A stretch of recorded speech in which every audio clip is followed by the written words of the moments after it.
Om Namo Bhagavate Vasudevaya. Om Namo Bhagavate Vasudevaya. Om Namo Bhagavate Vasudevaya. Om Namo Bhagavate Vasudevaya. Om Namo Bhagavate Vasudevaya. Om Namo Bhagavate Vasudevaya. So we are discussing 6th chapter, Bhagavad Gita. We have crossed a big obstacle, 3rd, 4th, 5th chapter. If you have understood that, pretty much you have understood Gita. Much of it. So, last chapter, 3rd, 4th, 5th, we were discussing that ultimately you have to, aim of life is to serve Krishna, purely, pure karma yoga. So that's the aim of life, pure karma yoga, serving Krishna. And Krishna established that karma yoga precedes jnana yoga. We also discussed now. Because if you don't serve, then your heart doesn't become pure, your heart is not ready to take knowledge. But even after taking knowledge, then what do you have to do? You have to serve again. Better. Yeah. You serve better because you know why you're doing what you're doing. But when you're serving Krishna, of course you're interacting with this material world, no? You're using things to serve Krishna. So the problem is that there's high chance of distraction. Is it? You can get distracted from your goal. So to address that question, this chapter is spoken, Dhyana Yoga. Dhyana means attention. No distraction. That's Dhyana, simple. Dhyana Yoga. Now, before actually we go into this chapter, one important point has to be made that when Prabhupada is translating, when Prabhupada is writing purport to this verse, Dhyana Yoga, generally other schools of philosophy and other sampradayas, other institutions, they translate this chapter as Dhyana Yoga as Hatha Yoga or Ashtanga Yoga. That's the system, and Krishna explains that also. Ashtanga Yoga and Hatha Yoga. But when Prabhupada is writing a purport, Prabhupada takes Dhyana Yoga not as Ashtanga Yoga. He, on the other hand, rejects Dhyana Yoga. And what he does is, he says, Arjuna himself agrees this system is very difficult to do. The mind is like a wind. So what he does is, he, in his purports, take the principle of Dhyana Yoga and leave the process. Now what do we mean by that? So you can come to this verse, I'll show you what do we mean by that. This is verse number 3. What statement did you make, Prabhu? I didn't understand the statement. I'll make it again. So verse number 3, come to 6th chapter, 3rd verse. So you see what Krishna is saying, 6th chapter, 3rd verse. For one who is neophyte in Eightfold Yoga system, work is said to be the means. For one who is already elevated in yoga system, cessation of material activity is to be said to be the means.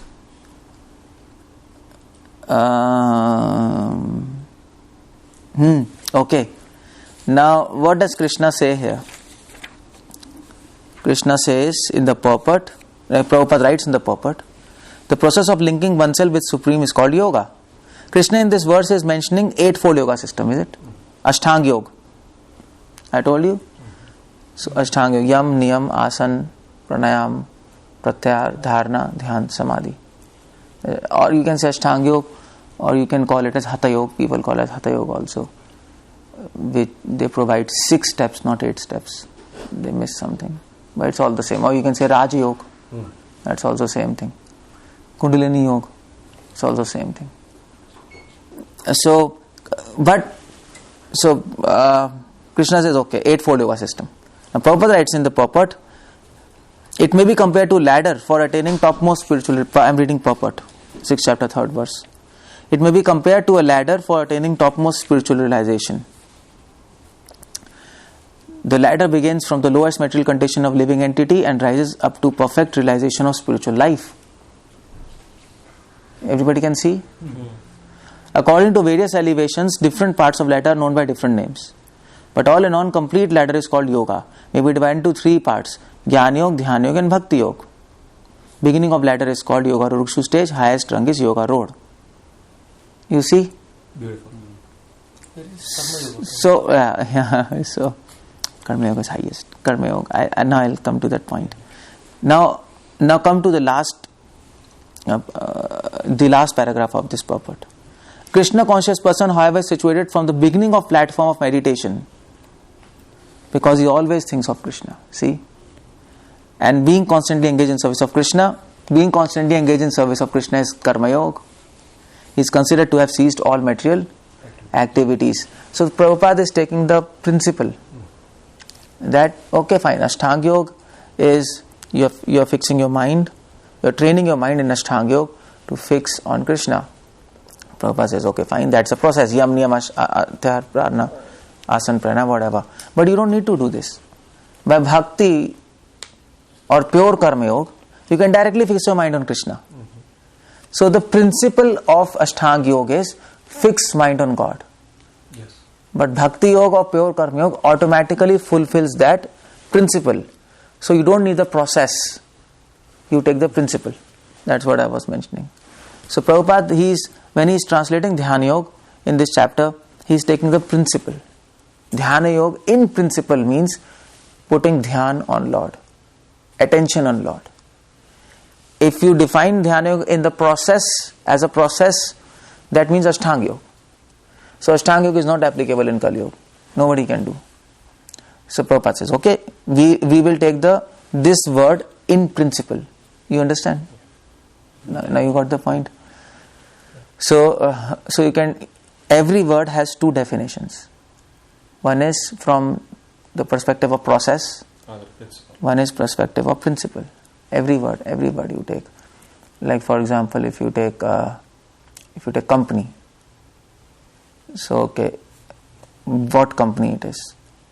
You can say IT industry. So that's according to the process. Okay, what they do, information technology. That's a company. But if you want to define company from the perspective of principle, what is that company? Profit. That's a principle. Don't consider it may be IT or whatever it is. We want money. You see, it changes the perspective of that word. So Prabhupada is taking the principal perspective of this word. That's why every time in purport Prabhupada is saying, all this what Ashtanga Yoga is trying to accomplish, that's automatically fulfilled by Bhakti Yoga. You do IT or you do washing carpets. Still principle is profit. Yeah. Profit, that's all. You see? So, you can come on this. I'll show you one more thing. Can I? Yeah, just a minute. So do you understand? Yes. Okay, fine. So now when you read the purport, when you read this chapter, you will read something in the verse. Prabhupada is saying, but direct by Krishna consciousness, you can fulfill everything. He's bypassing everything. When Krishna says you have to go to secluded place, you have to be straight back, put nose here. Prabhupada says, okay, this is not required in Kali Yuga. Directly by chanting the process of Bhakti Yoga or pure Karma Yoga, you can fulfill all these things. So, if you don't know this principle of process and principle, how Prabhupada is doing, we might think Prabhupada is just rejecting Dhyana Yoga like that, no? He's just putting Bhakti Yoga. Just putting Bhakti Yoga, this is not applicable, so Bhakti Yoga. But he's not doing that. There is a logic behind that why he's doing. You understand? Actually, you answered. Answered, yeah. So, yeah. So, okay. How do you understand that Prabhupada is doing that? By purports. You read purports, and if you are intelligent, you'll be able to catch it. But it's not intelligence. That's why we need association of devotees, no? Okay. It's not intelligence. Then devotees can show you this is happening. Like that. Okay, now one question to you all. This purport, we read 3rd verse purport. So what Prabhupada says? I just read all. But in all, complete ladder is called yoga, and maybe divided into 3 parts: Jnana Yoga, Dhyana Yoga, and Bhakti Yoga. So Prabhupada is saying there is a ladder of yoga: Jnana Yoga, Dhyana Yoga, and Bhakti Yoga. This is called yoga ladder. what people generally teach when they talk about Gita, other courses which you have in ISKCON. But I didn't touch this because Prabhupada is not commenting according to that ladder. Okay. Prabhupada is always defining Karma Yoga as Bhakti Yoga, pure Karma Yoga. Prabhupada is taking Karma Yoga, pure Karma Yoga. So Dhyana Yoga is taking principle. But what is that ladder? Now, whenever you come across these kind of statements, there is a ladder. What do you understand? First is Jnana Yoga, Dhyana Yoga, Bhakti Yoga. Lowest is Karma Yoga in the ladder. So that's the system. So previously people used to follow that ladder. Previously means, not everyone, but people who were like full of desires. Now if I say this is a ladder, first you have to practice Karma Yoga, then you proceed to Jnana Yoga, then Dhyana Yoga, then Bhakti Yoga. Now what do you understand? So what is this Karma Yoga? In the ladder, if you speak about ladder, this Karma Yoga is which Karma Yoga? Pure. Impure Karma Yoga. And then you go to Jnana Yoga. This Jnana Yoga is which Jnana Yoga? Again impure Jnana Yoga. Then you come to Dhyana Yoga. This Dhyana Yoga is which? impure. Ashtanga Yoga, Dhyana Yoga. And then you enter Bhakti. So that's all another. The process is fulfilled. Yeah, so that is like impure we are talking. When Prabhupada says Jnana Yoga, Dhyana Yoga, Bhakti Yoga, then you have to add impure. But Prabhupada is not translating Bhagavad Gita as like that we saw. Prabhupada is taking Karma Yoga as pure Karma Yoga. Jnana Yoga as pure Jnana Yoga, linking to Lord. Dhyana Yoga as pure Dhyana Yoga, which is putting mind on Krishna. And pure Karma Yoga, pure Jnana Yoga, pure Dhyana Yoga is until it is itself, it is Bhakti. Bhakti Yoga. You see? So don't get confused when anybody says Yoga ladder. I didn't learn Yoga ladder.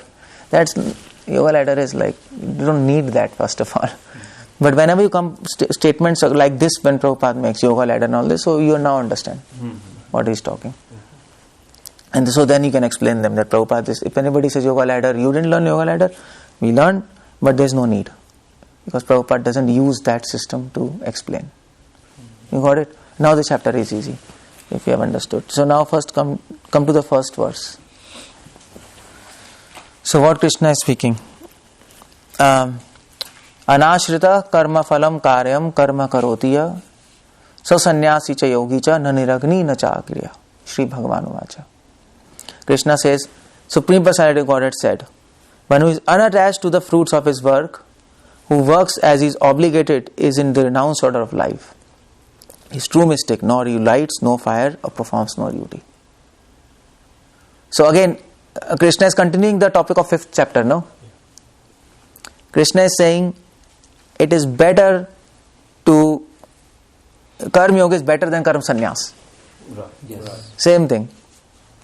Who is renounced, he is not that elevated. But who works unattached to the work, pure Karma Yoga, attached to Krishna, then that's the best thing. So Prabhupada writes in the purport. Now I'll show you Prabhupada writes. In this chapter, this 6th chapter, first verse purport. In this chapter, Lord explains that process of 8-fold yoga system is means to control mind and senses. See? Process. However, this is very difficult for people in general to perform, especially in age of Kali. See? And Prabhupada is changing. Prabhupada is actually leaving the process, coming to principle side. Although 8-fold yoga system is recommended in this chapter, Lord emphasizes the process of Karma Yoga or acting in Krishna Consciousness is better.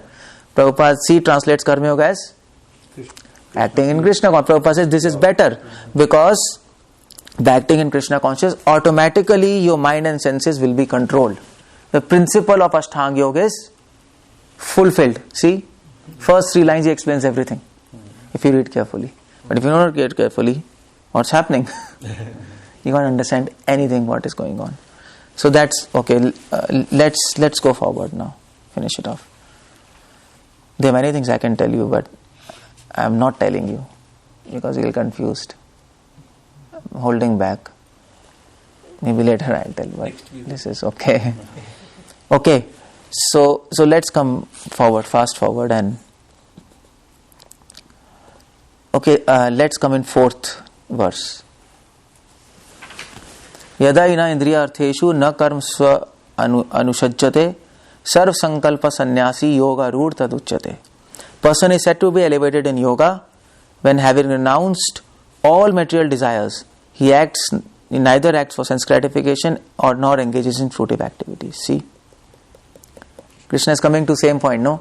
Karma sannyas, and I told, Arjuna says karma sannyas. Krishna says, you fool, you even don't understand what do you mean by renouncing. Right. Renouncing means you should neither act for sense gratification nor fruitive activities. You should renounce sense gratification. That's what we want. And then 5th verse. From 5th verse, he takes a principle. Now, Dhyana Yoga means, now I told, when you do Karma Yoga, pure Karma Yoga, then there is always possibility of distraction. So now this chapter is focusing on how to fix mind while you are serving God. And that's what people ask, no? We are serving, we are chanting, we can't fix mind, no mind control. See? So you have to come to this chapter for mind control. If you want to control, everybody wants to control mind, no? This chapter. So 5th verse, Krishna is telling the principle now. Uddhared atmana atmanam na atmanam avsadayet atmaya bhai atmano bandhur atmaya varipur atmana. One must deliver himself with the help of mind, not degrade himself. The mind is friend of conditioned soul and his enemy as well. See, this is a principle of Ashtanga Yoga. Now he's coming to the principle. He leaves the process now. Okay. So, we now come to 7th verse. One who has controlled mind, one who has already controlled mind, what are his symptoms? Krishna is telling now in 3 verses. 7th, 8th and 9th. Okay? That's a natural question, no? Because this chapter is talking about control of mind. But many people do not read this chapter. Who has read? Nobody focuses on the 6th chapter, Dhyana Yoga. Dhyana Yoga is Ashtanga Yoga. It's difficult, we don't want to do. But the point is, this is the point. If you have not read this chapter, you will just have one question your entire life. How to control mind? Prabhuji, we are doing chanting, but I can't fix mind on God. Because you didn't read 6th chapter. You thought Dhyana Yoga is Ashtanga Yoga and you left it. No, but we have to take the principle. That's the intelligence of a devotee. That's why Prabhupada says, devotee is very intelligent, no? Yagya sankirtana prayajantihi sumedasa. Very intelligent people, devotees are very intelligent, although they look ordinary. Why? Because they take principle from everywhere. Just like a bee, it collects honey from all flowers, no? So, okay, Dhyana Yoga, we say, okay, what is good in Dhyana Yoga? Take that, leave it. Everything. So, good is, okay, they are teaching us how to control mind. Take the concept of controlling mind, apply it in devotion, leave the process. That's devotee. So, okay, if you have controlled mind, if you have already controlled mind, what are the symptoms? If you are chanting and your mind is fixing on Hare Krishna mantra, then what are the symptoms? What should be the symptoms? You can't cheat yourself. So usually people say, if a mind is fixed on Hare Krishna mantra, mind is controlled, then what people answer? What is the usual answer? What are the symptoms if your mind is fixed on Hare Krishna mantra? Not easily disturbed. Okay, not easily disturbed. Okay, you can say that.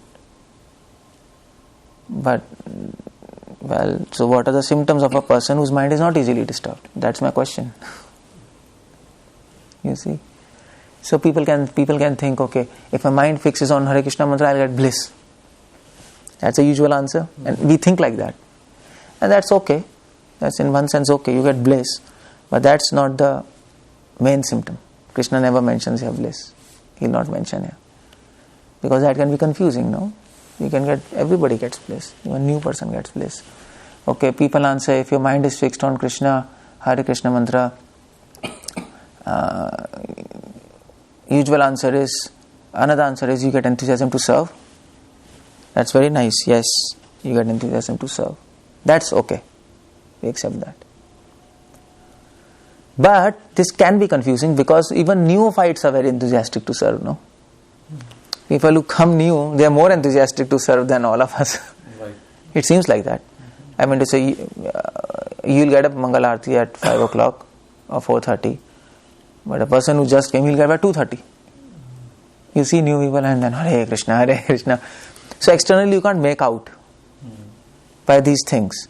Okay, when you focus your mind on Hare Krishna mantra, the best symptom is that name, form, qualities will get revealed. But that is subjective, you can't see. So what are the objective symptoms? How you can see in a person that whether his mind is fixed on God or not. Objective, not subjective. And that is good for us also, because subjective symptoms we can cheat ourselves, no? We can imagine, you're feeling bliss. So Krishna says in 3 verses, objective symptoms of a person whose mind is fixed on Krishna. You can't cheat this. Now you read this. 7th, let's read 7th, 8th, 9th. Man, Hani, Apman. You see this, yeah? Yeah, you say man, hani and all this. But there's a practical side of it. I'll show you. Okay. Krishna says in 6th chapter, 7th verse, Jit atmana prashantasya paramatma samahita shitoshna sukha dukeshu tatha man apmanayo. For one who has conquered the mind, super soul is already reached. For he has attained tranquility. Such a man, happiness and distress, heat and cold, honor, dishonor are all the same. Now what do you understand by this? What do you understand by this? Like you said, You have to remove this, yeah. Yeah? One does not get elated if he is praised, or does not get completely dejected if it is Okay. other way around. Okay, but the point is, this is all subjective. We are talking about objective symptoms now. That is within yourself. But if I want to see another person, he might say, I'm not disturbed. Who admits he is disturbed? No. You can say, Prabhu, are you disturbed? No, okay. Maybe in mind he is disturbed. So, you have to translate it into objective symptom. Krishna is science. He's giving science, no? Science is evidence. So, yeah. I think this verse comes in 2nd chapter also, right? Yeah, so many times everything is repeating. So that's why we have to, if we put in context, then we will have another meaning of this. So I think we'll be, in all these dualities, he'll be able to still focus on the Lord. But, well, the question is same, it's not objective. Yeah. You can even cheat yourself. I'm focusing. So, you get the point?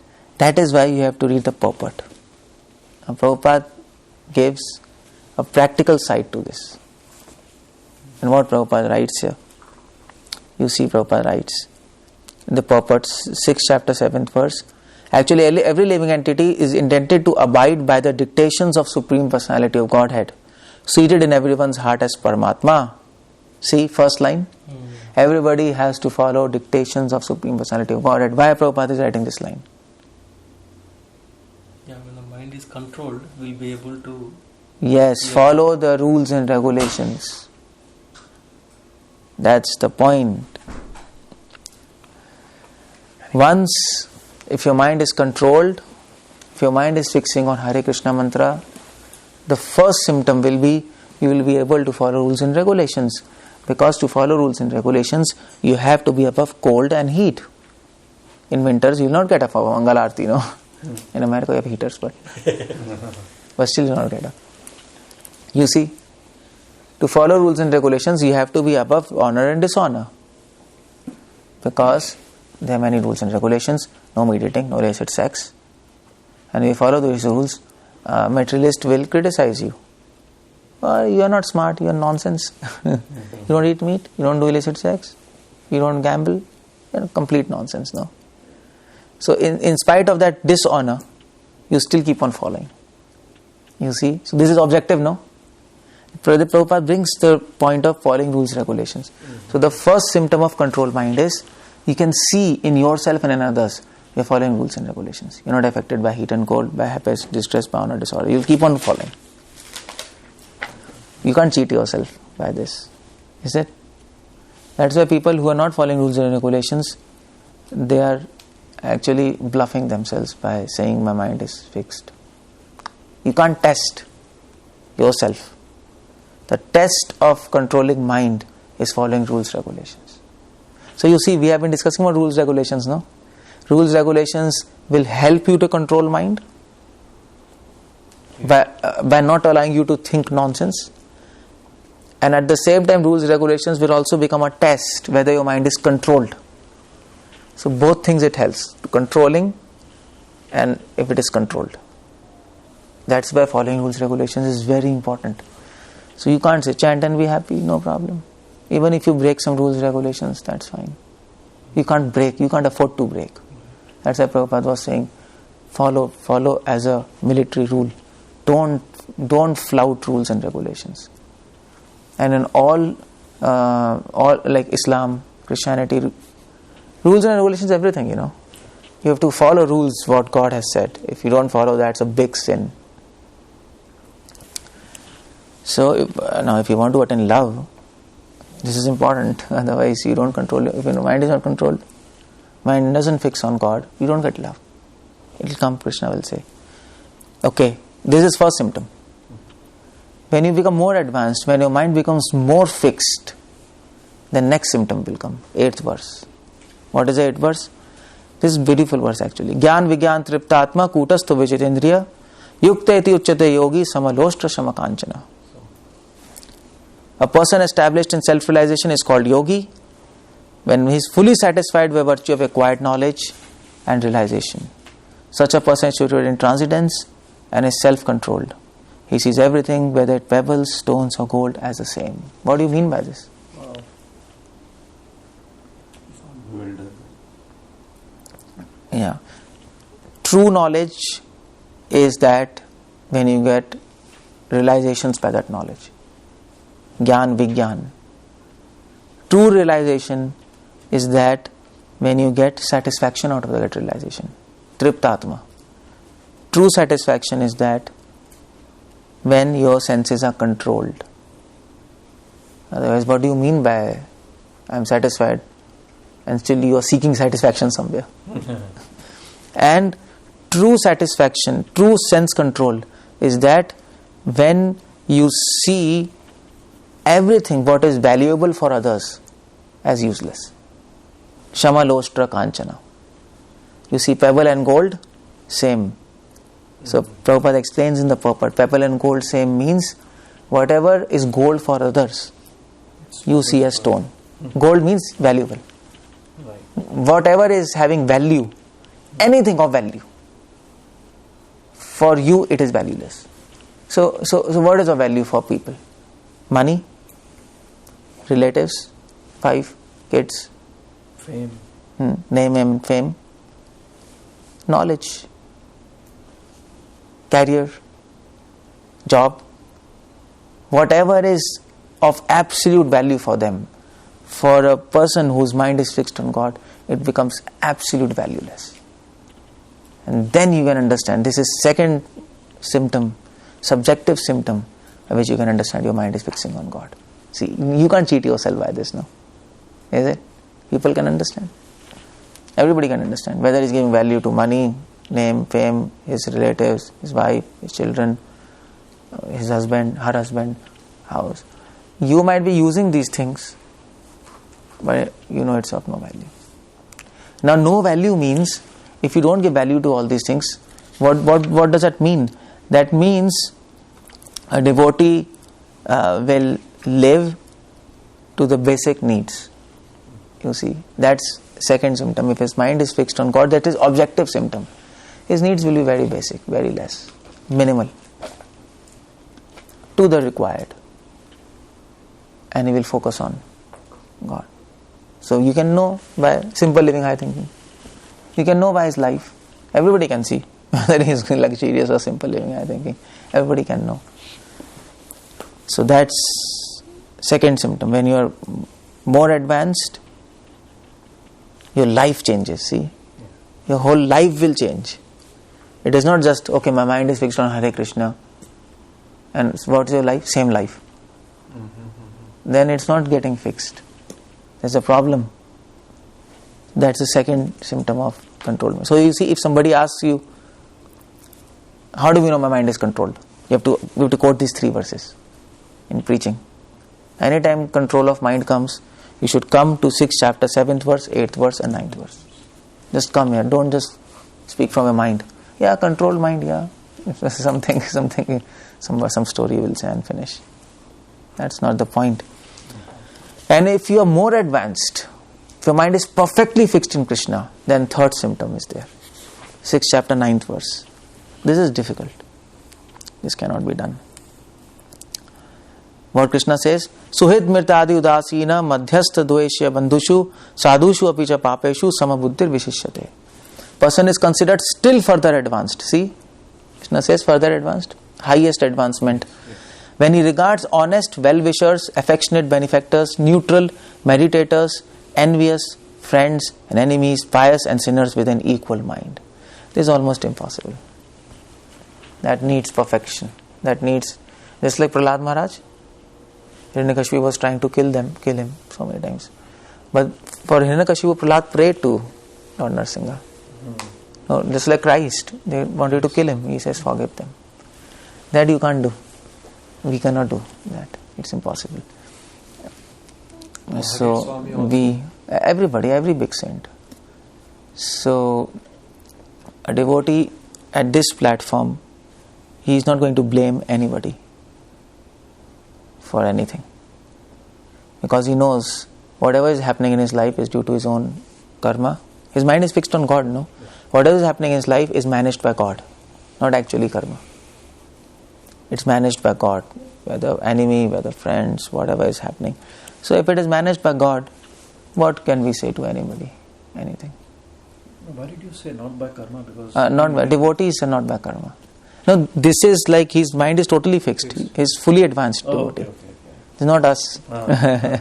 Because this situation will not come to us anyway. If your karmas are not destroyed, this is not going to come. So this is managed by God.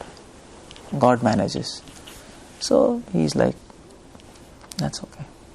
So see, this is like beyond us. We can't do. So these are 3 symptoms of control of mind. So does Krishna anywhere talk, you will get bliss? You'll be dancing in kirtan? No. That's not the symptom. That is, but by that symptom you cannot know whether you are advancing or not. That's the point. That's not the test. That is a symptom. Prabhupada says in one of his letter, first symptom of chanting is you will dance in kirtan. Good? Yes. Okay. Symptom of chanting is that you will feel bliss. Yes. Symptom of chanting is name, form, qualities will reveal. Yes. But by that you cannot test yourself. Test is done by this. Is it? So, yes, husband and wife will tell to husband, you love me? Yes. So how do I know you love me? I am staying with you. That's love. But then, do you accept this answer?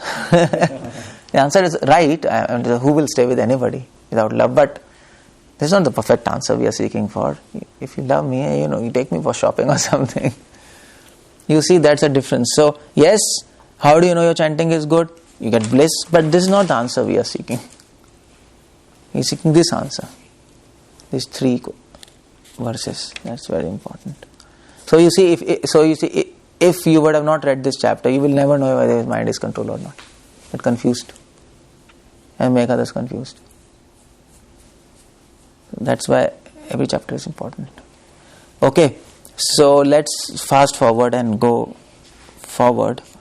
And now in between verses, Krishna is telling about process of Ashtanga Yoga. To practice yoga, you should go to secluded place, deer skin, soft clothes, sit high, low, whatever. You have read this, no? Yes. So we'll go fast forward. We are not going to read that. And let us come here to this verse. 6th chapter, 17th verse. You know this verse? 6:17. Anybody knows? Without seeing, don't see. Yuktahar viharasya. Now you know. What's that full? Don't say. Heard it a lot of times. Yuktahar viharasya cha yukta chestas karmasau yukta sapna bodhasya yoga bhakti dukkha. This verse you should remember. That's why I'm quoting this. I'm coming to this verse. Without this verse, we'll spoil your health first of all. And Krishna says this is yoga. See? Yoga is really not about asana pranayam. It's not about asana pranayam. Asana pranayam can be used in therapeutic uses. That can be done. You can do that. But real yoga, the foundation of yoga is balance in eating and sleeping. That's the most important thing. No, if you're not balanced in eating, sleeping, no matter whatever asana you do, nothing will happen. So that's an additional thing for health. But this is the main thing.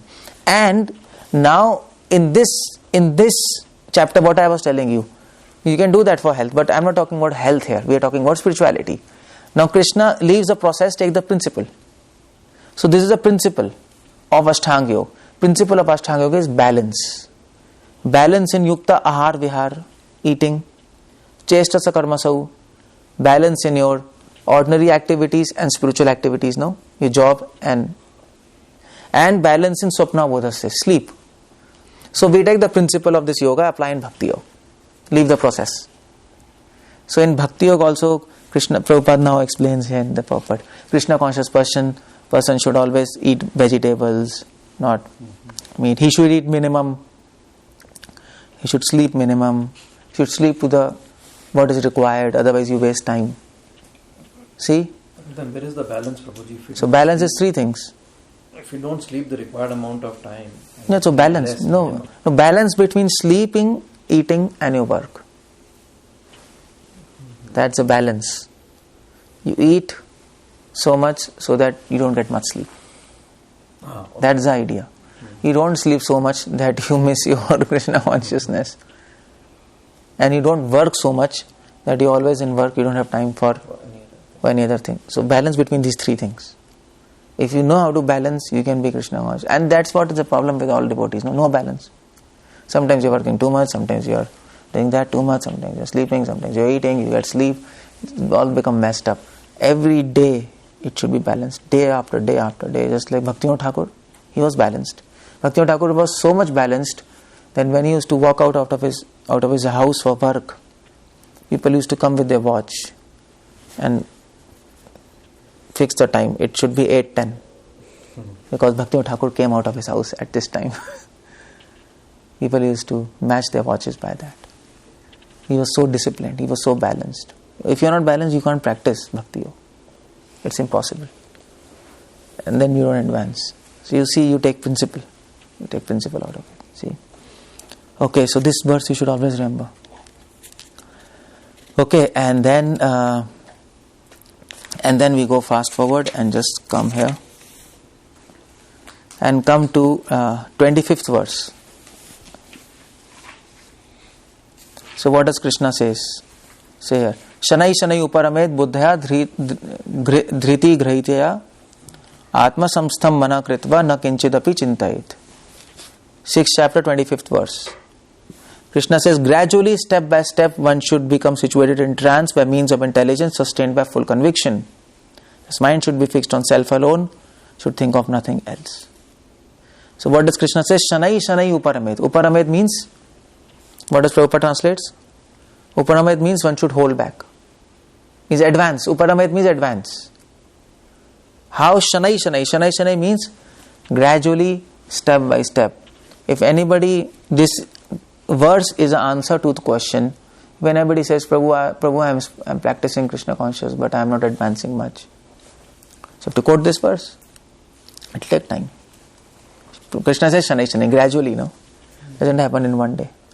So you have to be patient. And how patience comes? From where does patience come? Again, control the mind. Buddhi dhriti grahitya, by intelligence, sustained by conviction. Buddhi. Patience comes from buddhi. And how does buddhi come? From buddhu? From where buddhi comes? Experience association. Buddhi comes with scriptures and with association of devotees. They will give you intelligence. No, by ourselves we are fools. Janma jayate shudra, no? Everybody is shudra in Kali Yuga, no intelligence. So it is given by scriptures and association, and that will give you patience and conviction. That is why we are doing this class. Now people say, okay, I'll do service, But why should I hear? Why should I read? No. Service is okay. You go to Sikhism, Seva. You can do Seva, so much Seva. There are many devotees in ISKCON who like to do service. That's not bad. But they don't attend classes. Even after many years. They don't read. Say, okay, ठीक है, we chanting Hare Krishna, doing service. भगवान कृपा के सागर है. कृपा जरूर करेंगे. Well, Krishna does mercy, but he will not do mercy who avoids things. If you you're illiterate, that's another thing. But still you should be attending classes now. You can hear. But the point is, if you don't attend classes, if you're simply doing service, there's a problem. You will never get patience and conviction. Because this is given by intelligence. Intelligence got by discussion. And if you don't have patience and conviction, you will not have enthusiasm. And that's what I told. Jnana Yoga will help to do what? Will give enthusiasm to do pure Karma Yoga. We talked that. Why it gives enthusiasm? Because Jnana Yoga is all to do with Buddhi. Buddhi gives you patience and conviction. So this is a verse to another question, that what is the role of Jnana Yoga in devotion? You can say this. Utsaha Nishchay Dhairyat. Prabhupada says in Nectar of Instruction, that verse, Utsaha Nishchay Dhairyat Tat Karma Pravartanat. Enthusiasm, patience, determination, that will increase your devotion. And in the purport, Prabhupada writes, this is intelligence. Enthusiasm is intelligence applied in Krishna consciousness, practical Krishna consciousness. You see? So you need. So that's why Krishna starts with Karma Yoga, but then he says Jnana Yoga also. Why? And then he fuses them both. So Jnana Yoga will help to give enthusiasm to do pure Karma Yoga. And Karma Yoga will help to do what? To mature Jnana into Vijnana. To mature knowledge into realization. You know what? You have to hear again these lectures, otherwise you will forget every damn thing.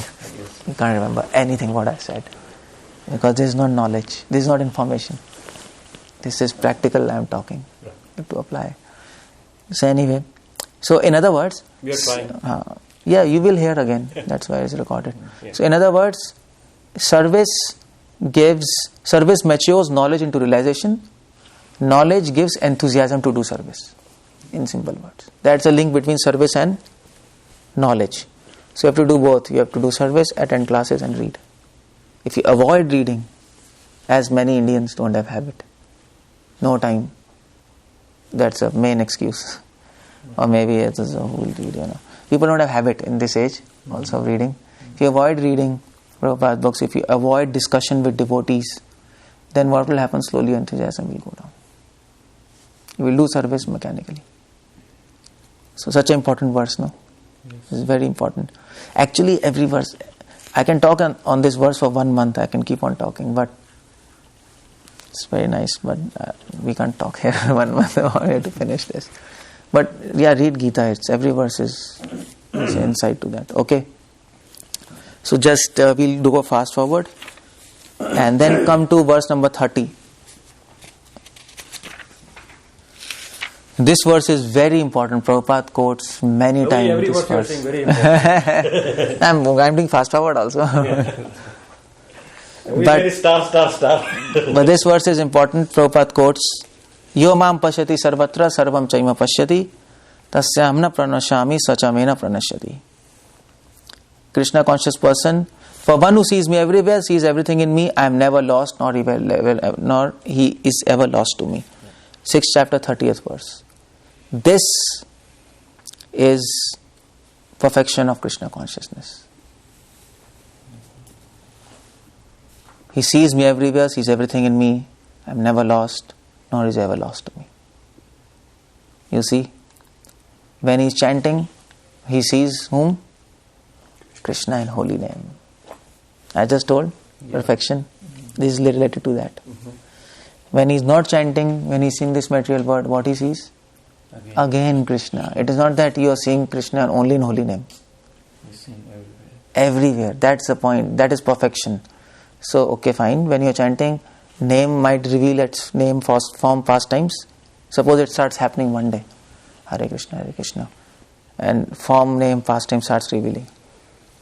So how do you know whether it's imagination or real? You can imagine also, no? What's the test? What's the symptom? How do you know that? Question is, how do we know our whether that holy name, form, pastimes we are remembering, that's imagination or real? Is it a mental symptoms that trick? you mentioned, right? Okay, fine. All those symptoms are there. But you link the answer to this verse. You have to quote this verse.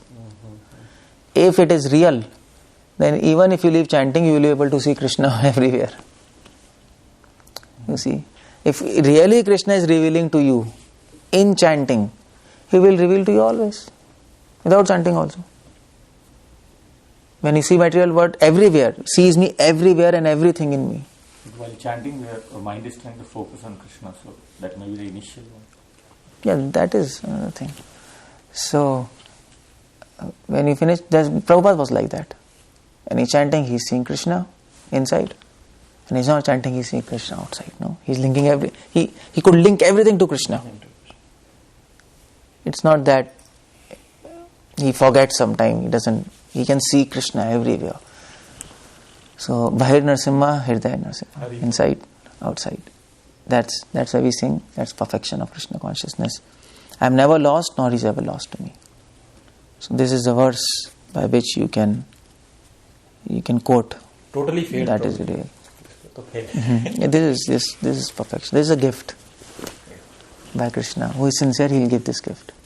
Right. This is not endeavor, our endeavor. That's a blessing.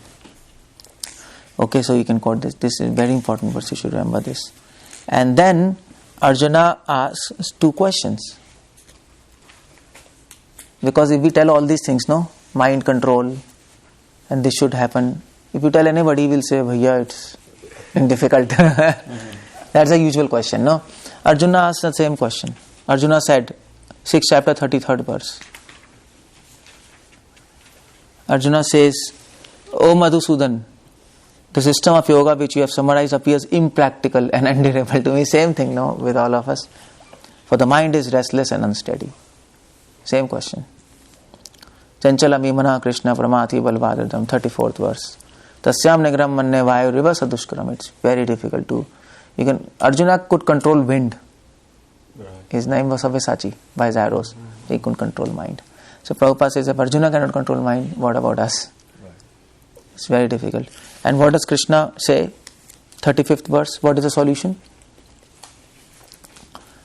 Asamshya mahabhavo manodur nigraham chalam abhyasena tu kauntya vairagena cha grihiyate. 6th chapter, 35th verse. Arjuna says, it's difficult to control mind. I'm fearful. Krishna says, what is the solution? Abhyasena tu kauntya vairagena cha grihiyate. By suitable practice and detachment. Lord Krishna said, O mighty armed son of Kunti, it is undoubtedly very difficult to curb the restless mind. But it is possible by suitable practice and detachment. So what is a suitable practice? Following the following regulative principles of Bhakti Yoga. Or pure karma, whatever, Bhakti Yoga. And what do you mean by detachment? Not attaching to the fruits or sense gratification. Detachment means actually attachment to Krishna. That's why you see Prabhupada writes here. Detachment from material. Yeah, you see in between Prabhupada. This is practical because there is a line Prabhupada says. So you can see Vairagya. It's in italics in the purport. Yes. Prabhupada says Vairagya means detachment from matter, engagement of mind and spirit. Impersonal spiritual attachment is more difficult than attaching mind. This is practical because by hearing about Krishna, one becomes automatically attached to Supreme Spirit. This attachment is called Pareshanubhuti, spiritual satisfaction. It is just like feeling of satisfaction a hungry man has for every morsel of food he eats. The more one eats while hungry, the more one feels satisfaction and strength. Similarly, by discharge of devotional service, one feels transcendental satisfaction as the mind becomes detached from material objects. So detachment is attachment. So how do you control mind? By two things. By following rules, regulations, and by being attached to Krishna. So how do you become attached to Krishna? By hearing his activities. Prabhupada says in the last line of this purport, see, hearing of transcendental activities of Lord is therefore expert treatment for mad mind. See, so that's what is all about. You have to follow rules, regulations perfectly. Don't miss any rule and regulation. How much? It's not necessary you follow everything, but whatever you follow it properly. Rules, regulations. If you follow everything, that's the best. If you follow the entire system. And hear about Krishna, his philosophy, his pastimes. So see how Prabhupada is giving practical definitions to the word in the purport. That's the beauty of Prabhupada. Prabhupada defines everything practically. That's the solution given by Krishna. So anytime anybody says, Prabhu, I am not advancing, my mind is not getting fixed, there are just two problems. Now you can diagnose. What are the problems? There has to be two problems. Either he is not following rules, regulations properly, or he is not hearing about Krishna. The philosophy and the pastimes. Either he is hearing philosophy, not pastimes, he is hearing pastimes, not philosophy. You have to hear both. What Krishna said and what Krishna does. About Krishna, no? What Krishna said is philosophy, Gita. What Krishna does is pastimes. That abhyas and vairagya. Okay, so this is the first question. Then Arjuna asks next question. This is also people ask in 37th verse, 6th chapter 37th verse. Arjuna said, O Krishna, what is the destination of unsuccessful transcendentalist, who in the beginning takes to process of self-realization with faith, but who later desists due to worldly mindedness, does not attain perfection in mysticism. Ayati shraddhyopeto yoga chalita manasah aprapya yoga samsiddhim kam gatim Krishna gacchati. Simple. That is also one question. We are doing bhakti, if mind is not controlled, if we don't reach perfection, then what will happen, Where will we go? See, all these questions. So you read after that, Krishna will answer that, okay fine, if you practice less, then you will be born in aristocratic family. Shuchinam Shrimatam Gehe. See, it will come. Where is that? But aristocratic family, we may not get Krishna consciousness, right? Here. Just open 6th chapter 41st verse. 641. Yes. Prabhupada says, Prapya punya kritam lokan ushitva shashvati sama shuchinam shrimatam gehe yogo bhrashta vijayate. Who is yogo bhrasht? The unsuccessful yogi, after many years of enjoyment of planets on pious living entities, is born into family of righteous people, into family of rich aristocracy. So, either if you practice less time, you will be born in rich people's house. In rich person's house, you have chances to do devotion much better than in poverty. In poverty, you are first struggling for food. So there are chances, but it's not fixed, because you can also get spoiled. Rich people. But anyway, you have practiced less, so you get less opportunity. Yatha ye athamam prapadante.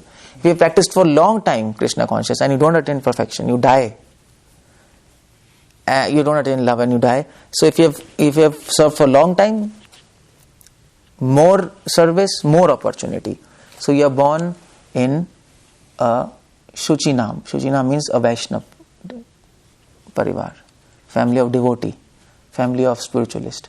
So from beginning you get training, and you advance from there. So that is what happens to people who don't attain perfection. So if we don't attain perfection in Bhakti Yoga, this is going to happen to us. If we don't attain love, if you are practicing Bhakti Yoga sincerely, human life is guaranteed. Prabhupada says. Because Krishna will never allow his devotees to perish. Name bhakta pranashyati. He is never lost in this material world, in different species. Krishna promises. So he is giving a human form, but in human form, how much opportunity is given depends on how much service he has rendered. So that's what is the rule there. So why does it happen like that? I mean to say, it should be ulta, no? People who have done less service, they should give more opportunity in the next life, no? People are doing less service. They should be born in devotee family so that they will be safe. Depends on the credit you have. It depends. But why it's like that? I mean to say, if you practice a long time, and even if you're born in non-devotee family, you will be able to continue. You practice less time first of all, and you're born in rich family, there are more chances to get spoiled because practice is less. Right. So why does Krishna does like that? Okay, depends on the credit. You get what you deserve. But why? Yeah. But why it's like that? Is Krishna not merciful? For his own. Doesn't he want to help devotees to advance? Or he's like a tyrant, a corporate CEO? What you deserve, you get. That's not a point, no. He's also merciful. He wants to help us to advance, no. But this system it seems it's not helping people advance. People have less practice, their chances them to just get lost, So why he's doing like that? Now our karma also will come into picture, right? Because you are not beauty. No, karma you leave. We're just talking about service. The way you put it, it seems unmerciful. It seems like that. That's why I put it like that. But I thought it was mercy to start with that. No, but that's another side of coin. But that's another side of the coin. Yeah. Another side of the coin. Is Krishna not merciful? We say Krishna is ocean of mercy. He can make the system like that. People have less practice. They should be born in devotee family so that they are safe. No. It is your desire to. It is your own desire whether. Okay, that's the answer there. Why Krishna doesn't put in family of devotees? Because if you're less practiced, then this means you practice less. And why you practice less? Because you have desires to enjoy. And if you have desires to enjoy, and Krishna makes you take birth in a Vaishnava family, then you will revolt. Because you have a lot of desires to enjoy. And Vaishnava family, they will force you. Parents, you have to do this, you have to do that, then you will revolt. And it harms you more. Then you will leave Krishna consciousness altogether. You see, so Krishna is intelligent. He is merciful, but he is intelligent also. So he intelligently gives mercy. So everything has to be slow and steady, because you are changing your enjoying propensity. If you really force, it will suppress and then it will revolt. So that is why he gives, you will be born in a rich family, you will have food and everything, so you will have your own, all the time to take Krishna consciousness, your own way. There is no blockade. And Krishna will provide association of devotees to these people. That he will do. So that you are just born in a rich family. He will make it sure that you come in contact with devotees. That he will do. But then you have your own pace. But people who are very advanced, they are born in Vaishnava family. So they like to be forced, they like to follow. So they will be happy there. They'll advance. You see, so that's there why are exceptions to this rule, because even Prabhupada's exceptions are always not follow. No, but Prabhupada's father was pure devotee.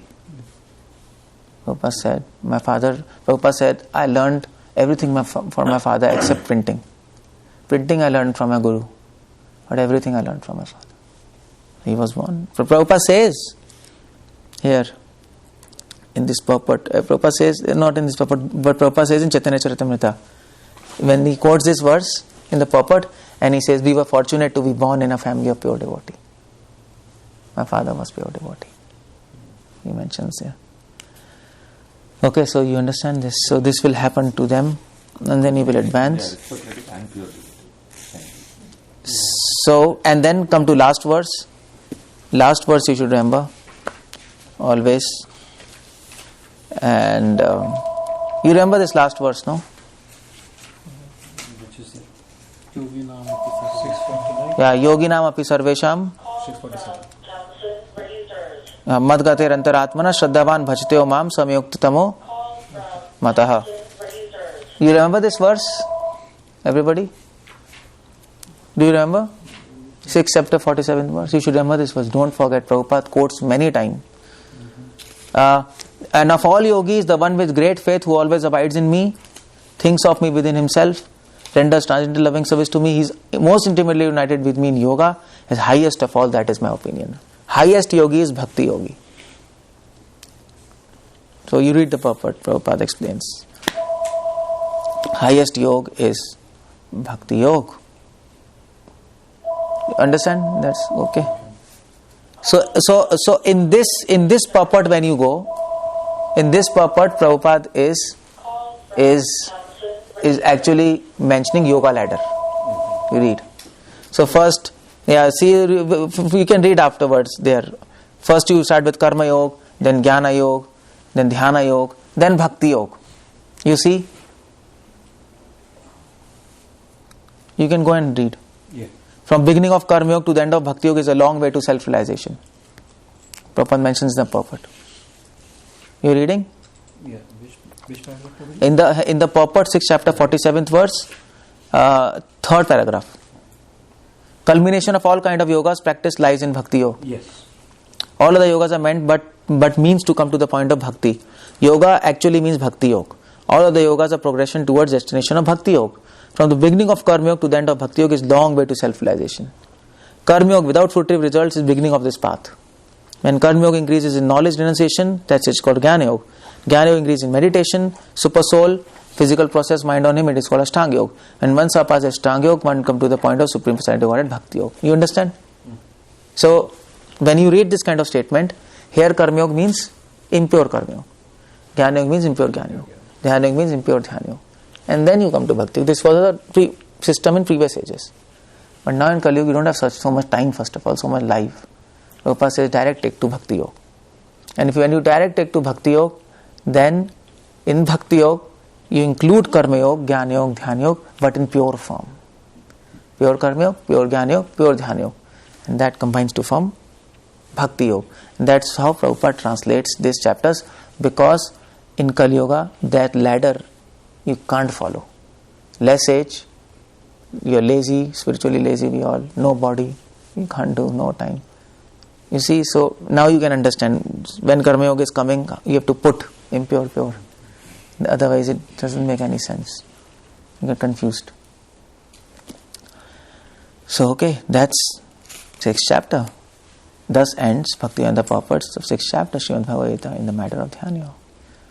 Hare Krishna, Srila Prabhupada ki jai. Any questions? Otherwise I'll finish. Again, Prabhuji, the same question that many devotee families' children also revolt. Then how that happen?